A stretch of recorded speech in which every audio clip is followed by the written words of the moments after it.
এখন যখন আমি এই ভিডিওটা রেকর্ড করছি আমার 8,000 সাবস্ক্রাইবার আর 1.8 মিলিয়ন ভিউজ আছে। তাই যখন আপনারা এই ভিডিওটা দেখবেন তখন কম্পেয়ার করে দেখবেন যে এখন আমার নম্বর কত। আশা করব এখন 1 মিলিয়ন সাবস্ক্রাইবার হয়ে গেছে। Please future me please. আমি এই হাতটা দিয়ে কি করছি? প্লিজ মিলিয়ন সাবস্ক্রাইবার হয়ে যাক।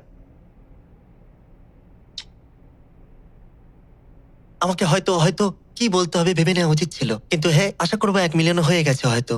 আর আচ্ছা, আপনারা কি জানেন যে হিস্ট্রি টেস্টের জন্য আমার এখন পড়া উচিত? আর আমি ভাবছি যে এখন থেকে 10 বছর পরে আপনাদের এটা মনে থাকবে কিনা যে আগামীকালের হিস্ট্রি টেস্টে আমি কত